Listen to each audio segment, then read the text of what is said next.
बुद्धं नमामि धम्मं नमामि संघं नमामि।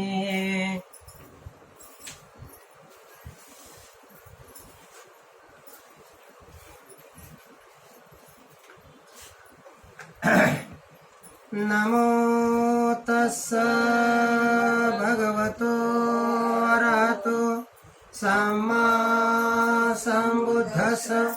नमो तस्स भगवतो अरहतो सम्मा सम्बुद्धस्स।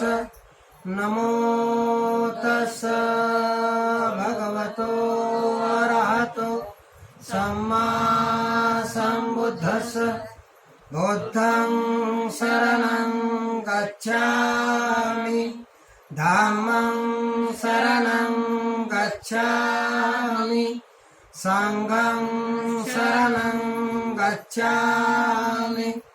द्वितीयम्पि बुद्धं शरणं गच्छामि द्वितीयम्पि धम्मं शरणं गच्छामि द्वितीयम्पि संघं शरणं गच्छामि तृतीयम्पि बुद्धं शरणं गच्छामि तृतीयम्पि धम्मं शरणं गच्छामि तृतीयम्पि संघं शरणं गच्छामि।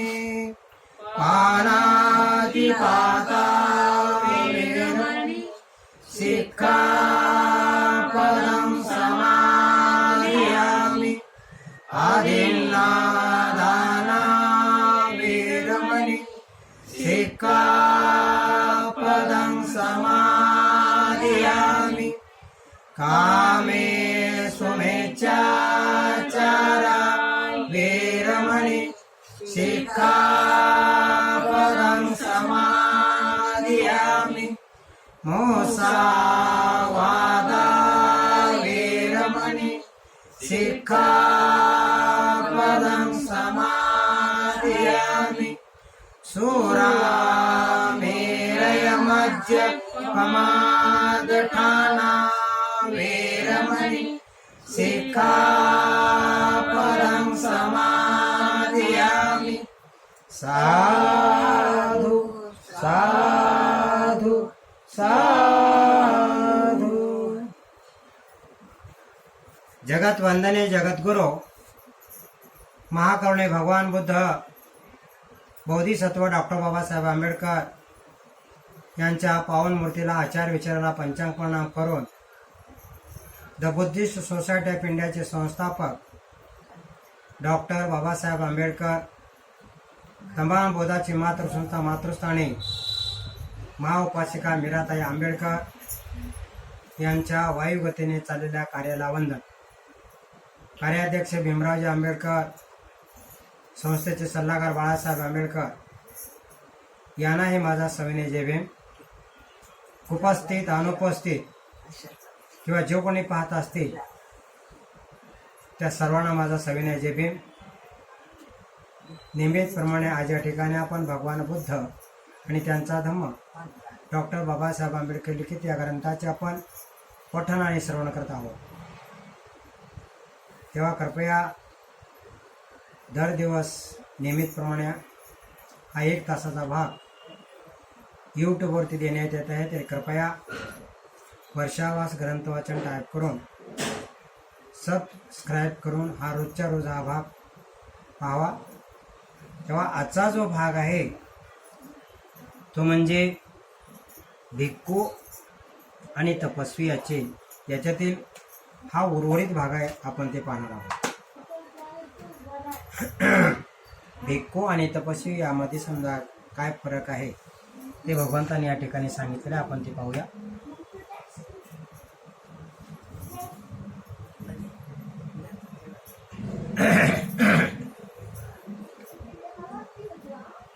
निग्रो ज्याचा दृष्टिकोन निष्ठा आणि श्रद्धा भिन्न आहे त्या आपल्या शिष्यांना आत्मसुखप्राप्तीसाठी मी काय शिकवितो त्यांचे अंतिम शरण्य काय आणि त्याची सदाचारण्याची मुख्य तत्वे कोणती, हे विना अभ्यास विना शिक्षण समजणे कठीण आहे.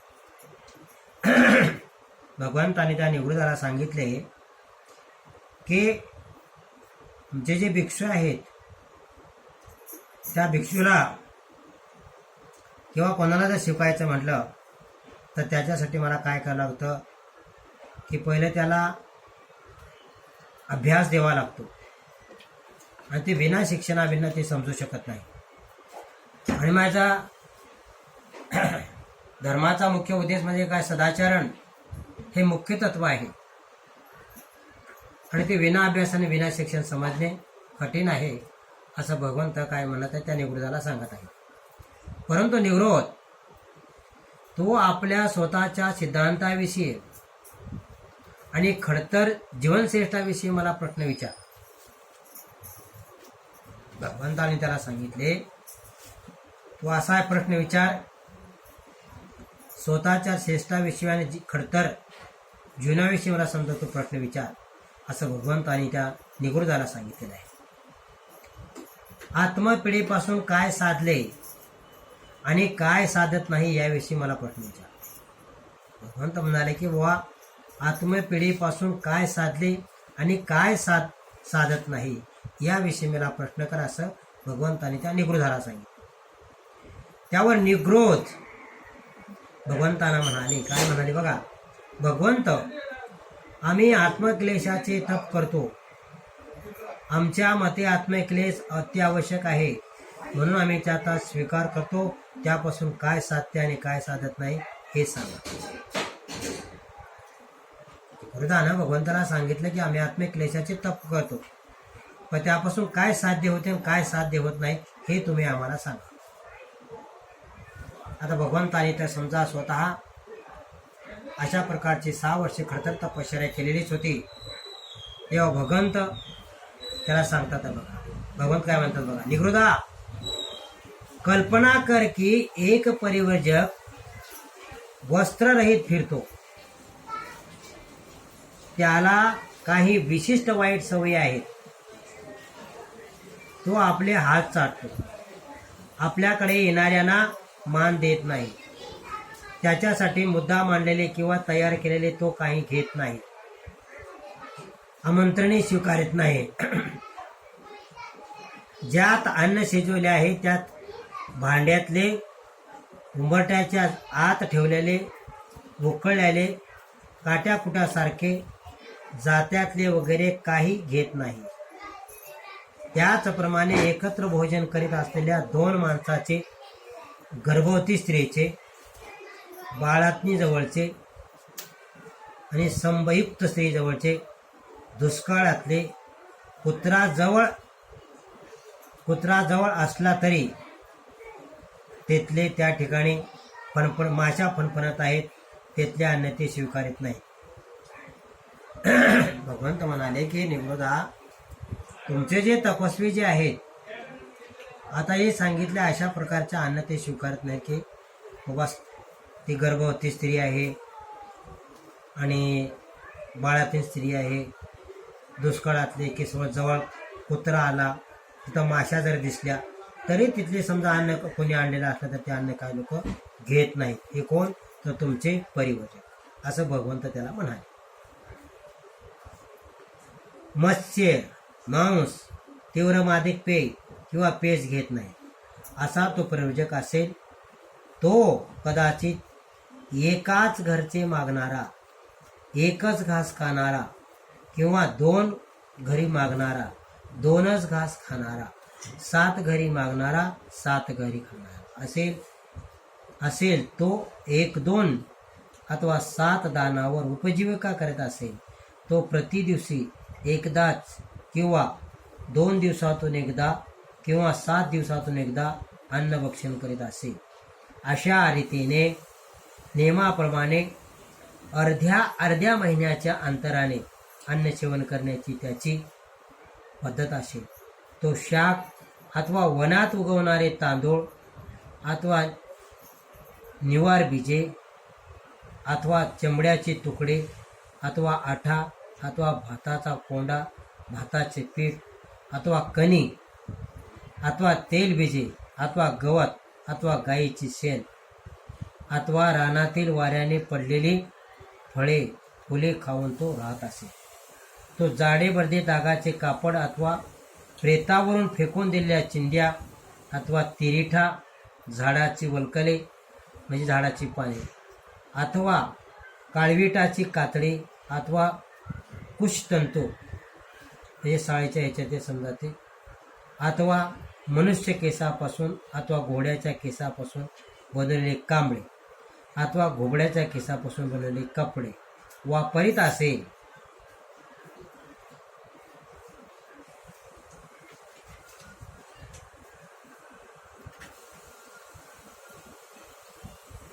भिक्खूने हे कलंक आपल्याला जळू देता कामा नये. आणि भगवंत म्हणाले की अशा प्रकारचे तुमचे जे तपस्वी लोक आहेत, अशा प्रकारचं जीवन म्हणजे कठीण तपस्या करतात, पण भिक्खूंना असल्या प्रकारचं कलंक हे काय आहे, हे जे तुम्ही करता हे कलंक आहे.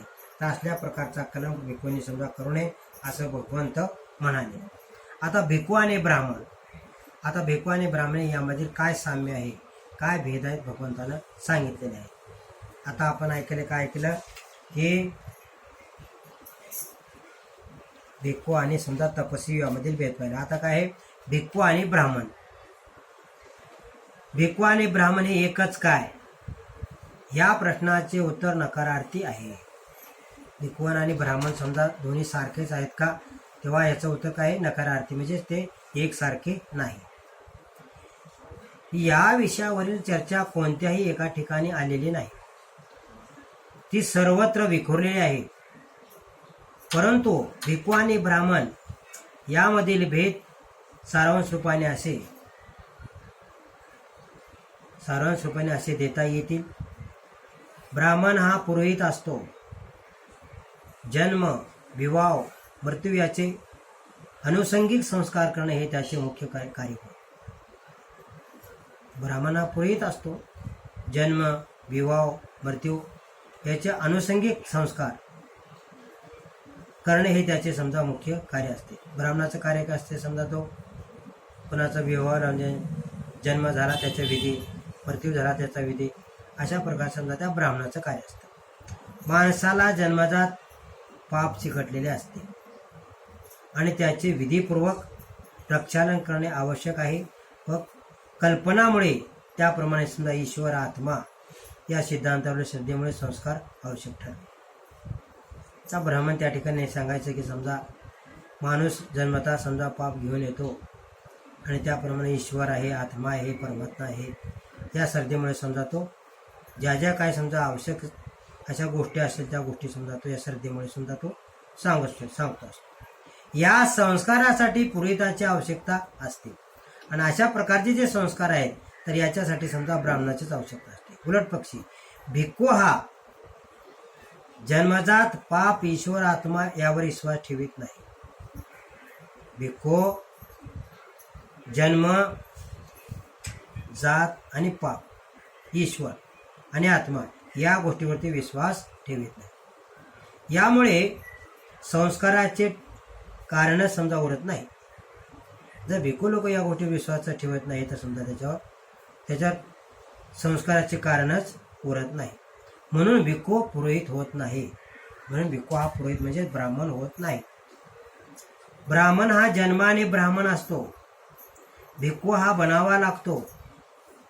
याच्यामधील भेद आहे. का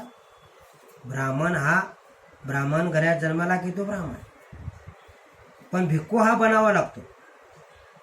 कारण भिक्खू होण्यासाठी समजा कुठल्याही जातीचा असेल चालेल, पण त्याला समजा संघामध्ये सामील व्हावं लागतं, धम्माची दीक्षा घ्यावी लागते, धम्माचे नियम धरून त्याप्रमाणे त्याला आचरण करावं लागतं. म्हणून भिक्खू हा बनावा लागतो. ब्राह्मणाला जात असते, ब्राह्मणाला हा ब्राह्मण जातीचा जात असते, पण भिक्खूला जात नसते. भिक्खूला फक्त भिक्खू, तो कुठल्याही जातीतून आला असेल तर समजा तो भिक्खूच आहे. ब्राह्मण हा सदोतीत ब्राह्मणच राहतो. ब्राह्मण हा एकदा ब्राह्मण जन्माला आला की मरेपर्यंत समजा तो ब्राह्मणच राहतो. कोणत्याही गुणाने व पापाने